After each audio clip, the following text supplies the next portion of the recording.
Hey everybody, and Tony here with a review of Karl Maria von Weber's Oberon, which was live last night from the Prinzenregententheater. The conductor was Ivar Bolton, the production was done by Nikolaus Habjan, the sets were done by Jakob Brossmann, the costumes were handled by Denise Heschel, the lights were handled by Michael Bauer, the chorus master was Sören Eckhoff, and the dramaturgy was handled by Reinhard Kalecek. I mainly knew this opera through two of the most well-known musical numbers, most notably the overture, which I really love, and of course, Rezia's grand aria, Ozean du Ungeheuer, known in English as Ocean Thou Mighty Monster. Oberon originally premiered in London, originally in English, back in 1826, and this was Karl Maria von Weber's final work, as he also passed away in England at that very year. Interestingly enough, this opera was based on two pieces of works. One was the German poem Oberon, which was also loosely based on William Shakespeare's A Midsummer Night's Dream, and the other piece of work was the legend of Sir Huon of Bordeaux. The basic story of this opera goes like this. Oberon and Titania are quarreling as their marriage doesn't really seem to go very well. And it's up to one really famous hero by the name of Huon of Bordeaux to kind of restore the balance between their marriage, and especially considering the fact that he also has a maiden to rescue in the form of the young princess Rezia. In turn, Rezia dreams of her knight to come and rescue her from her arranged marriage with another prince, who is known as Prince Babakan, and along with Huon's servant Sherasmin, they venture off to Baghdad to rescue Rezia from her arranged marriage with the other prince by simply killing him. And of course, Rezia and Huon fall in love with each other. The same can be said about Sherasmin and her maidservant Fatima.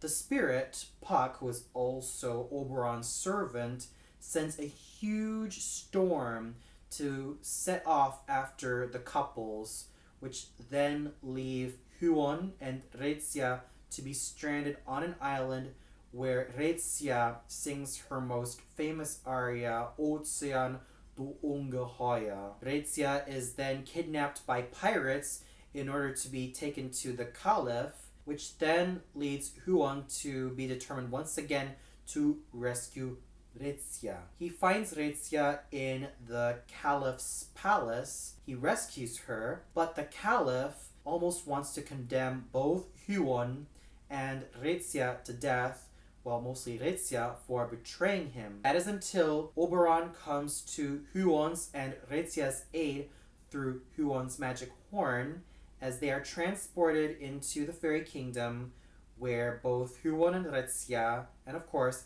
Sherasmin and Fatima, live happily ever after, and of course stay together forever. What's so noticeable about this opera is that, number one, it has a lot of couples, most notably the married couple of Oberon and Titania, the alpha couple being Huon and Rezia, and the beta couple being Sherasmin and Fatima. Now, in terms of Huon and Rezia, and of course Sherasmin and Fatima, I'm automatically reminded of the alpha-beta couple dynamics of Belmonte and Constanze, and Pedrillo and Blonde from Die Entführung aus dem Serail, the Countess and the Count Almaviva, and Figaro and Susanna from Le Nozze di Figaro, and of course, probably the most well-known one being Rodolfo and Mimi, and Marcello and Musetta from Puccini's La Bohème. They sort of have that dynamic. The other thing that's so noticeable about this opera is the usage of Singspiel. There's not just one character speaking and having dialogues, but a lot of characters do. And of course, there are a huge number of characters who are mainly speaking parts and not necessarily singing parts, like Titania, the Sultan, the prince who was about to get married to Rezia, the old woman, Almanazor, who was the caliph, his wife Roshana, and a myriad of other characters. So overall, when it comes to Oberon's music, I definitely enjoyed it from beginning to end. And now we get on to my thoughts on the production. I found it to be quite interesting, albeit a bit lacking from the fairy tale elements I was mostly familiar with every time I think of Oberon. The entire shebang seems to be set in like a huge laboratory in which there are different scientists experimenting on different subjects. And when it comes to the overture, instead of seeing sort of like fairies dancing or other fantastical elements, we see Huon and Sherasmin being experimented on, which kind of didn't really sit too well with me because every time I would think of the overture to Oberon, I would love to see ballet dancers dancing as fairies, having such wonderful, fantastical choreography, and that would have been a major thrill to see. But despite some of my feelings about the production, which was kind of dark all around, I have to say that the costumes looked rather nice on a lot of the characters. What's also quite interesting is that Titania and Puck are basically one character. Titania being the wife of Oberon, and of course Puck being the one who kind of instigates all of these happenings to Huon, Rezia, Sherasmin, and Fatima. And of course, I also love the usage of puppetry. We have 3 puppeteers who are not only the assistant Pucks, but also play a myriad of different characters. We have one puppeteer who plays the caliph, we have another one who plays the prince, we have one who plays an old lady, we have another one who plays Roshana, and just a lot of other characters. And speaking of Almanazor and Roshana, they're sort of made to look like mirrors of Huon and Rezia respectively. So even though I am not a huge fan of the whole scientist approach with this particular fairy tale opera, I have to say that there were some concepts which were quite good and rather interesting, and the costumes, for the most part, looked quite elegant on all the singers. Speaking of the singers, I will gladly talk about them, starting off with our titular hero, Oberon, who was sung by the wonderful German lyric tenor, Julian Pregardien. Oberon is mostly a light lyric tenor role. What you really need in this particular role is a tenor who can sing a lot of the high notes freely and easily. Tenors who sing Oberon also sing the likes of Almaviva, Lindoro, Ramiro, Belfiore from La Finta Giardiniera, Don Ottavio from Don Giovanni, Ferrando from Così fan tutte, and a lot of other roles that really need a light lyric tenor's supple and really reedy instrument. And I thought that Julian Pregardien brought in a lot of dignity, charm, and a lot of great musicality to Oberon. He was able to make him quite noble and dashing, but at the same time, he was able to make him a man who was searching for all the answers, and he was able to make him quite brilliant and likable as a character. His singing was of the highest order, as it was a lyrical tenor voice which has a lot of great melodies, and he just has great musicianship and great theatricality when all is said and done. Even though the opera is titled Oberon, I have to say that the entire show mostly belongs to Huon von Bordeaux, who was sung wonderfully by Brendan Gunnell.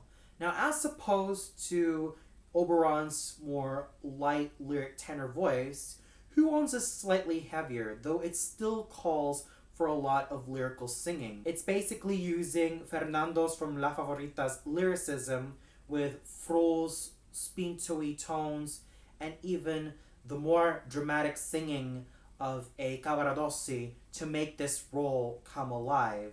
And he even has a lot of pretty challenging arias which call for a superb high tessitura. And of course, any tenor who dares sing Huon must not only sing lyrically, but has to sing dramatically as well, especially when dealing with a high tessitura. It's not extremely high like Arturo Talbos from I Puritani, but it's quite high, as in it's laden with a few high C's, a couple of high B's, and of course a couple of B flats in a lot of occasions. And I thought that Brendan Gannell did a fine job singing Huon. Yes, there were some times that his high notes did seem strangled, most notably on the high C section or even on the B section. There were times that his high notes sounded a bit lunged, but when there were some high notes that he sang well, he sang them very well. Not to mention, he has a noble, dashing, strong, and an overall heroic presence on stage. He was able to make Huon quite tall and handsome in terms of how he looked, even though he is quite short. In fact, he is a bit shorter than Annette Dash, who sang the role of Rezia. But despite all that, he was able to make him very dashing, very strong, and quite heroic. What's quite noticeable about Mr. Gannell is that he mostly specializes in a huge array of roles. He started off with a lot of the light lyric tenor roles before venturing off to some more spinto tenor parts, most notably that of Erik from Der Fliegende Holländer, and of course Benjamin Britten's Peter Grimes.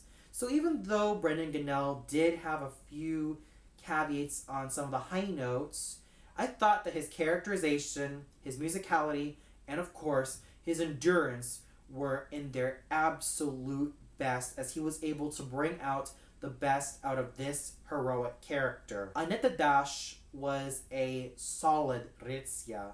Now in terms of Rezia is quite a challenging character to sing. Aside from that showstopper, which is known as Ozean du Ungeheuer, she has a lot to sing and act. She needs the lyricism and the fine bel canto singing of an Adalgisa from Bellini's Norma to a more spintoy voice like the composer from Ariadne auf Naxos, and of course a strong dramatic voice comparable to that of a Salome, Tosca, Mini from La Fanciulla del West, Giorgetta from Il Tabarro, and of course Leonora from Oberto, Elisabetta di Valois from Don Carlo, and even Aida. You really need a singer who can navigate all of those difficult vocal lines exceptionally, and there are a couple of singers who have been quite well known in this role, like Birgit Nilsson, Anita Cerquetti, and of course Hillevi Martin Pelto. And I thought that Annette Dash did a fine job with this role. I also followed her career for quite some time, as she did start off as a more lyrical soprano, singing roles like La Contessa Almaviva from The Marriage of Figaro, Donna Elvira and Donna Anna from Don Giovanni, and many other Mozart roles. And even before all that, she sang lighter roles like Pamina and Gretel before venturing into roles like Freya from Das Rheingold, Elsa from Lohengrin, Eva from Die Meistersinger von Nürnberg, and a lot of other more lyrical roles, or shall I say jugendliche dramatische soprano roles, which also suit her rather well. And when it came to her characterization, she manages to play up glamour superbly.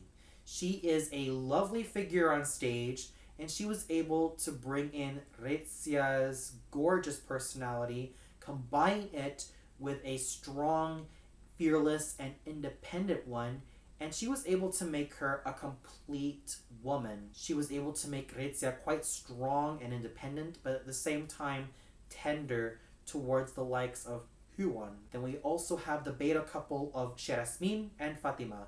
With Sherasmin, we have the wonderful musicianship of Johannes Kamler, who I also saw last year sing the role of Ruggiero from Halévy's La Juive. Now, in terms of Sherasmin, you do need a lyric baritone to sing this part. A lot of Sherasmins have also been well known in singing roles like the Count Almaviva from Le Nozze di Figaro, Papageno from Die Zauberflöte, and a lot of other superb lyric baritone roles. Oh, unless I forget about Ottokar from Der Freischütz, and even to some extent Peter from Humperdinck's Hansel and Gretel. Johannes Kamla certainly had a tall, confident, and handsome stage presence, and he was able to make Sherasmin a charismatic character. And that's what I like to use for someone as fine as Herr Kamla. He was a charismatic performer. He was not only able to be involved in his acting, but also in his singing, which had a lot of wonderful tones which he was able to emit thanks to his luscious lyric baritone voice. And more than anything, his handsome stage presence certainly made him stand out.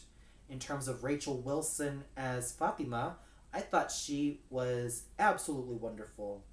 Lovely, youthful, and just a great musician all throughout. Fatima certainly needs a lyric mezzo, someone who can sing a lot of the high notes well, but at the same time have a lot of great musicianship and must look also quite youthful on stage. A lot of Fatimas have also been very well known for singing the second or third lady from Die Zauberflöte, Adalgisa from Norma, Enriqueta from I Puritani, and a lot of other roles designed for a lyric mezzo. And Rachel Wilson was lovely all throughout as Fatima. She was able to complement Annetta Dash's Rezia very well, and they had superb chemistry as not only mistress and her slave girl, but also as best friends. They were able to make their characters so well defined, and of course, Rachel Wilson was a lovely, lovely singer with a fine voice and a brilliant future ahead of her. Alyana Abramova was wonderful as both Titania and Puck.